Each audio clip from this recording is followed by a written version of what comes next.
strengthening tertiary healthcare delivery medical education system and nursing system in Maharashtra असा एक प्रकल्प सुरू केलेला आहे। राज्यात वैद्यकीय महाविद्यालय, अध्यापन रुग्णालय आणि परिचर्या महाविद्यालयांची उभारणी करून आरोग्य व्यवस्थेचे बळकटीकरण करणे आणि टर्शरी केअर मध्ये आरोग्य सुविधा व गुणवत्ता उभारणे हा याचं उद्दिष्ट आहे।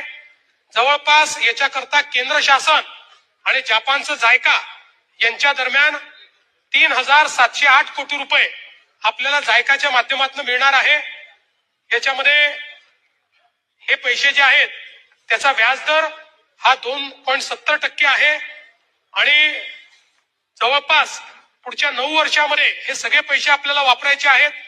परतफेडीचा कालावधी 30 वर्ष आहे आणि त्याच्यामध्ये 10 वर्ष मोरटोरियम आहे। त्यामुळे पुढचे 10 वर्ष एकही पैसा आपल्याला द्यायचा नाही आणि म्हणून अतिशय कमी पैशामध्ये आपल्याला हे लोन मिळालंय।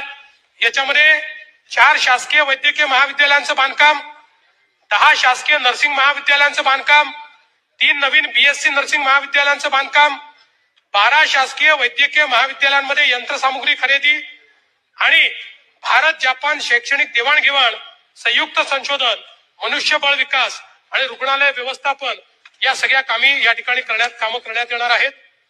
ज्यामध्ये शासकीय वैद्यकीय महाविद्यालय वर्धा, पालघर, रत्नागिरी आणि अहिल्यानगर याला निधी देण्यात येणार आहे।